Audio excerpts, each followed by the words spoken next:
Magandang araw po, welcome po sa aking channel, Nov9 TV. Patalasasan po, meron po ba kayong mga properties na napapabayaan or non-performing assets? Plan nyo ibenta, pero wala kayong oras pagbenta nito.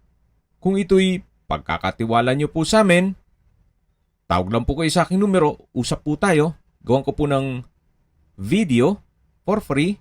Yes, libre po. Wala po kayong babayaran. Tutulungan pa namin kayong mabenta ang inyong property. Kami na po bala sa marketing, sa boosting, pati po sa paid advertisements, even sa tripping. Hindi na po kayo mapapagod sa pag-entertain ng mga buyers. Kami na po bala sa lahat. Tawag lang po kayo.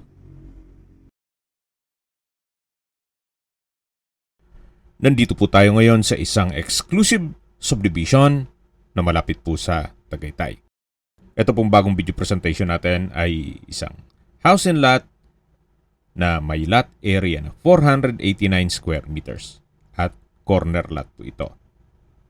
Ito pong bahay ay may floor area na 350 square meters at nasa loob po ito ng exclusive community na kompleto po ang amenities gaya ng clubhouse, basketball court, parks and playgrounds, 24-hour security, at marami pa pong iba. Tungkol naman po sa dokumento nito, ito'y titulado, buhay po ang may-ari, kaya wala po kayong maging problema sa documentation o sa transfer ng title. Reason for selling, property liquidation po.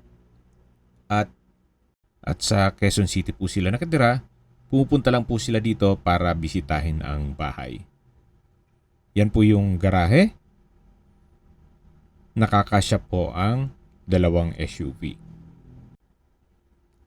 Well-maintained naman po ito. Gawa ng meron pong nagme-maintain ito na caretaker. Yan naman po yung main door. At dito naman po ay may setback papunta sa corner side nung bahay at punong-puno po ito ng ornamental plants. Check natin yung corner side. Yan po yung pedestrian gate kung saan tayo pumasok kanina. Meron pong African talisay. Then the rest, hindi na po ako familiar dun sa mga variants o klase ng mga ornamental plants dito. Hanggang dun po yan sa dulo. Ito po yung corner side ng property. Meron pong outdoor table and chairs. Yan naman po yung fasad. May malaking glass wall and window. Yan po yung corner side ng bahay. Napakaganda po, napakaaliwalas. Ito pong subdivision ay nasa mataas na lugar. Ang estimated elevation above sea level ay 2,000 feet. Dito naman po sa loob ng subdivision ay napakatahimik. Sariwa ang hangin at malamig po ang klima. At ang kagandahan pa po ay paglabas nyo ng subdivision, highway na. Kaya accessible din po ito ng public transportation. Mula po Manila, kahit mag-commute po kayo, pagbaba nyo po ay nasa gate na po kayo ng subdivision na kung saan 900 meters lang po ang distance mula dito sa property papunta sa highway. Ito po yung balkonahe, meron pong rattan set at center table, meron din pong indoor plants at dito naman po yung main door. Naka-solid wood door at welcome po dito sa bahay ni Ma'am at Sir. Fully furnished po ito. Siyempre, yung mga personal stuff nila ay hindi po kasama. Pero sabi nga ni owner, ilang mga importanteng gamit lang naman na may sentimental value ang kukunin nila. Then the rest na makikita nyong furnishings and appliances, especially mga built-in, ay kasama po. Yan po yung hagdan at dito naman po yung living area o salas na meron pong malaking sliding door and glass wall na papunta sa open lanai. Ito po'y naka-double high ceiling. Then meron pong chandelier. At yan naman po yung glass railing sa second floor. Mula naman po dito sa may living area, matatanaw natin yung dining area at formal kitchen. Open concept lang po ito, walang partitions, kaya nakakapaaliwalas ng area. Naka-ceiling cove design, may pin lamps, may console table, vanity mirror, may mga paintings, indoor plants. Meron pong 8-seater dining set. At siya nga po pala, mabanggit ko lang po sa inyo, ito po'y owner's built. Kaya hindi po nila tinipid. Yung iba po sinala rin nag-design through assistance ng kanilang arkitekto at na-monitor nila yung construction nito. Dito naman po yung breakfast nook, may dalawang high chair at ito naman po yung formal kitchen. Meron pong kitchen countertop, may access door papunta sa setback going to garahe. At ito naman po yung countertop, may double stainless sink with faucet, malaking glass window with blinds,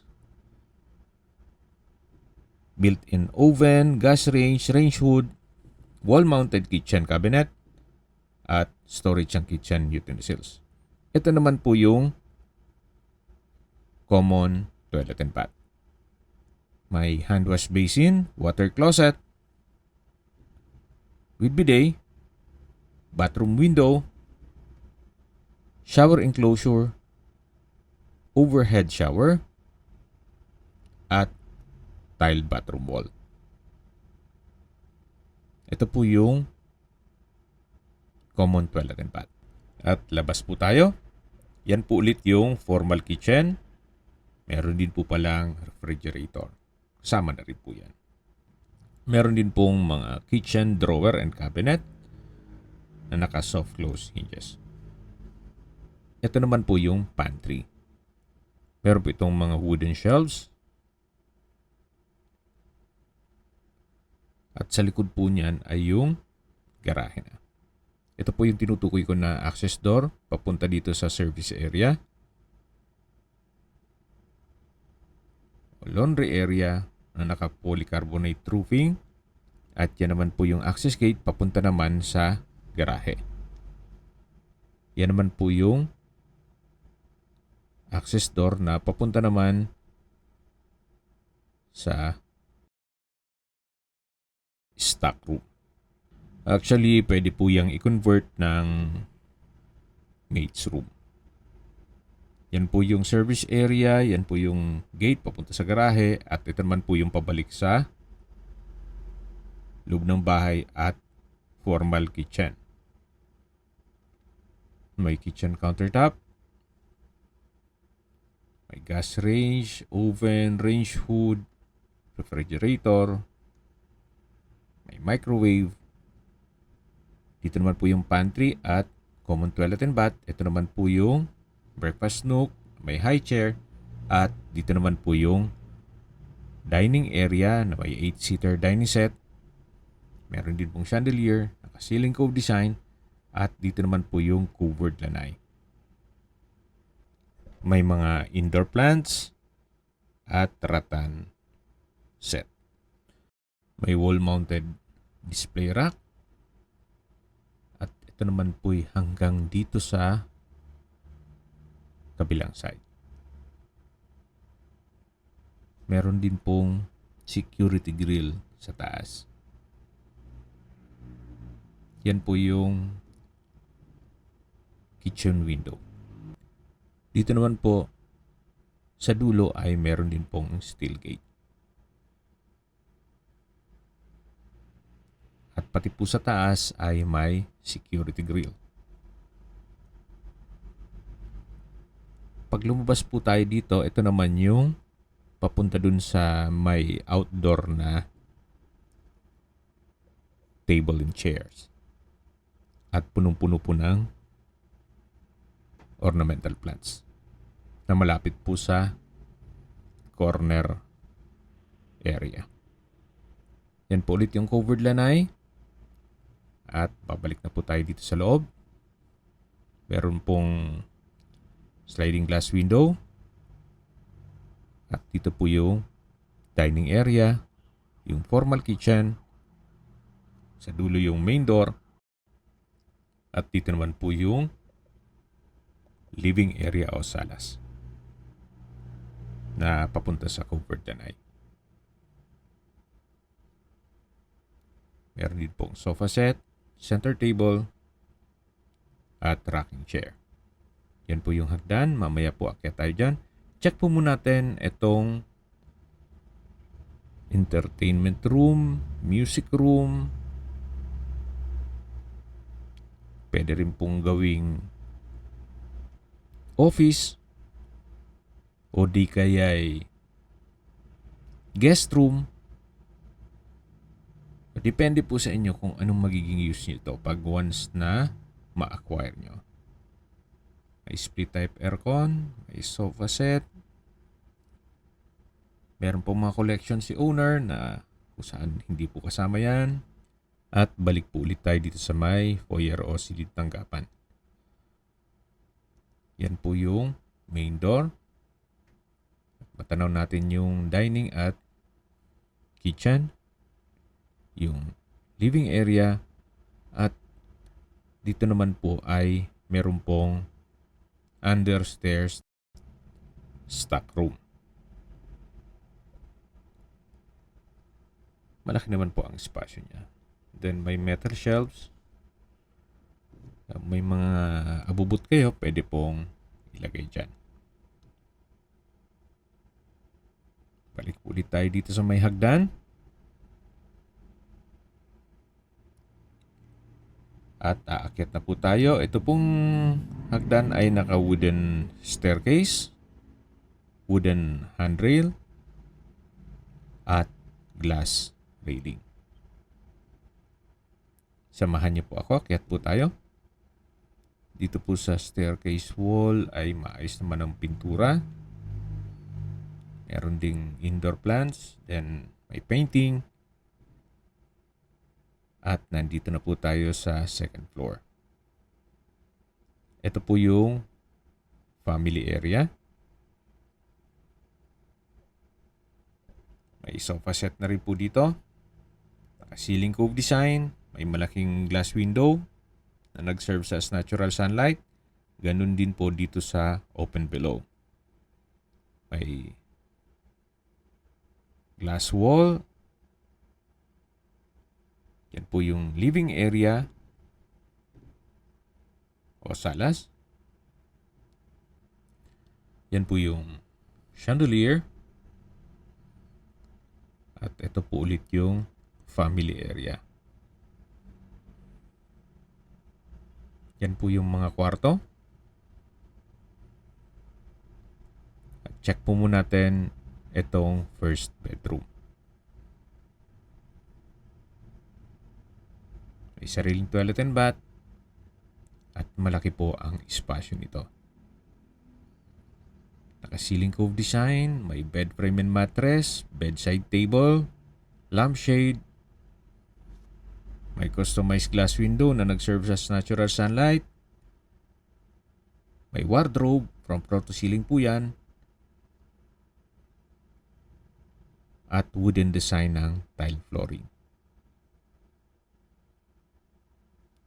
Meron din pong wall-mounted na display rack. Ito naman po yung toilet and bath. May hand wash basin, vanity mirror, water closet with bidet, shower enclosure. From floor to ceiling po ang tile bathroom wall, may towel rack, overhead shower, at may bathroom window. Ito po yung toilet and bath ng first bedroom. At labas na po tayo para check natin yung ibang parte ng bahay. Balik po ulit tayo dito sa may family area.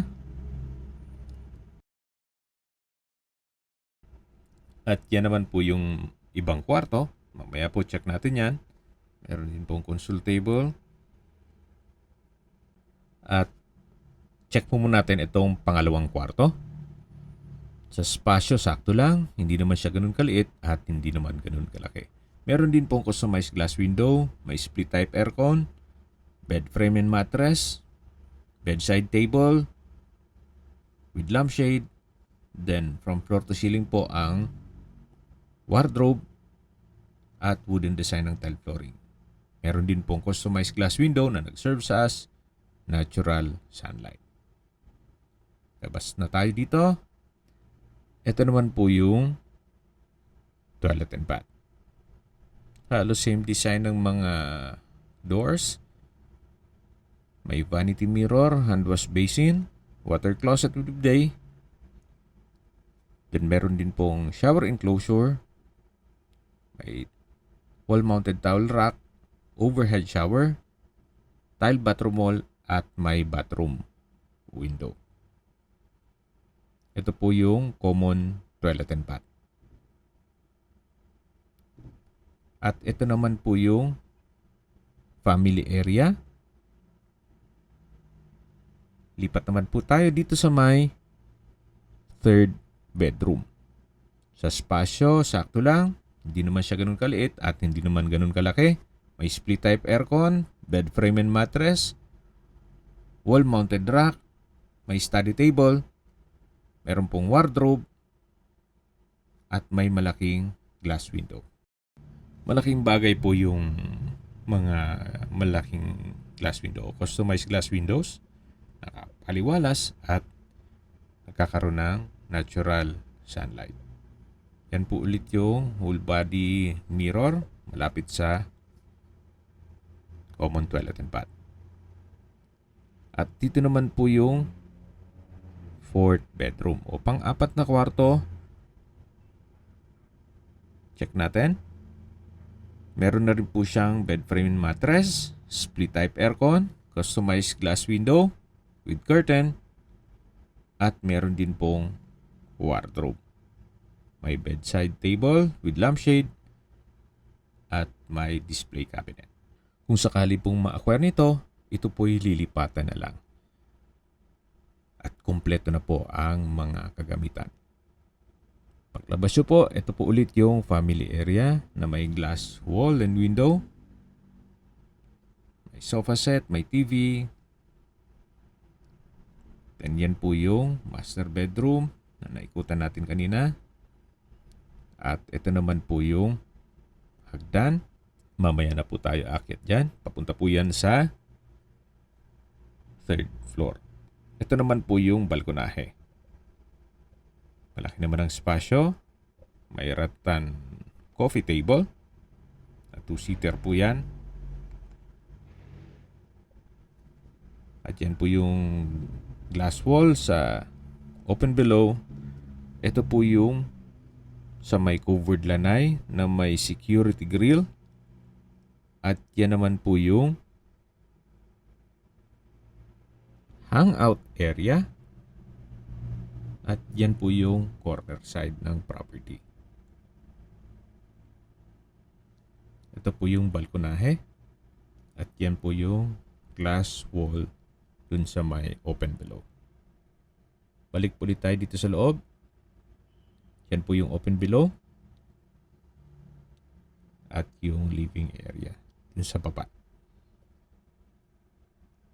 Dito naman po yung family area. At matatanaw natin yung mga kwarto sa second floor. Bali, 4 po yan lahat. At dito na po tayo sa hagdan. Naka glass railing na rin po dito. Samahan niyo po ulit ako. Akyat po tayo. At dito na po tayo sa third floor. Meron pong enclosed area. Actually, kung marami kayong guest, pwede po dito. Or may occasion. Pero kung malaking pamilya po kayo, pwede naman po itong i-convert sa another room. Naka-glass wall and window at wooden design ng tile flooring. Okay, sa distance, location at travel time portion na po tayo. Mula po sa provincial road o highway, ang distance is 900 meters at ang travel time is 3 minutes. Mula naman po sa Twin Lakes, ang distance is 2.2 kilometers at ang travel time is 5 minutes. Mula naman po sa mga beach resorts sa Nasugbu, Batangas, ang distance is 59.3 kilometers at ang travel time is 1 hour and 30 minutes. Mula naman po sa Tagaytay Rotonda, ang distance is 13.3 kilometers at ang travel time is 22 minutes. Kumpleto na po doon gaya ng public market, groceries, convenience store, remittance center, banks, schools, church at hospital. Yan po yung lagi kong binabanggit sa inyo na dapat nyo i-consider sa paghanap ng property ay yung meron pong malapit na hospital. Hindi ko naman po sinasabing sakitin kayo. Yan naman po for emergency purpose lang naman. At mula naman po sa Calax, Aguinaldo exit, ang distance is 29.4 kilometers at ang travel time is 50 minutes. Kung manggagaling naman po sa Manila o sa airport, ang distance is 75.1 kilometers at ang travel time is 1 hour and 42 minutes. Okay, sa presyo na po tayo. Binebenta po ito ni owner sa halagang 28 million pesos net. Ibig pong sabihin, si buyer na po ang sasagot sa lahat ng taxes at expenses with regard to documentation. Sa mga nag-skip po ng video, itong property ay nasa loob ng isang exclusive community at may lot area po ito na 489 square meters, corner lot, at may floor area na 350 square meters, fully furnished, at ito po'y well-maintained, ready for occupancy. Once na na-acquire itong property, pwede na pong lipatan kaagad. Ang kulang na lang po dito, kayo at ang gamit nyo. Gawa ng kompleto na po lahat ng furnishings at appliances. Wala na rin po kayong ipapagawa kasi well-maintained po ito ni owner. Every week po, binibisita nila ito para ma-maintain lahat ng mga tanim pati loob ng bahay. Kaya kung hanap nyo po isang napaka-aliwalas na property nasa loob ng isang secured community at malaki pa po ang area, especially kung mahilig po kayo sa mga halaman, ito na po yung hinahanap nyo. You might consider this property. Kung sakali po na gusto magpa-schedule ng tripping, kailangan po ahead of time, gawa ng taga Quezon City po si owner. At kung may mga katanungan po kayo, tawag lang po kayo sa aking numero. Sa mga kababayan naman natin nasa ibang bansa, meron po akong WhatsApp, Viber, Telegram, at Signal. Same number lang po, 0917-316-3399. Sa mga nagtatanong naman po ng aming Facebook, meron po aming Facebook page na Nov9TV at Facebook Real Video. Meron din pong TikTok at Instagram. May ibang YouTube channel po kami, the Nov9TV channel, Nov9TV Listings, Nov9TV On The Spot, Nov9TV Updates, at Nov9TV House Rental. Sana po naibigyan nyo ang video presentation. Paki-like and subscribe na lang po sa aking channel para ma-update din po kayo sa aking future listings. Kung sakali po hanap nyo yung mas malaking sukat ng lupa, meron din po kami ibang listings na pwede nyong pagpilian. Huwag po kayong mag-atubiling tumawag sa amin. Then, let us know your budget para malaman namin kung anong property pwede naming ilong sa inyo. Sa lahat pong viewers, subscriber at nagtiwala po sa amin, salamat po sa suporta. Ingat po kayo lagi at yung pamilya. Maraming salamat po.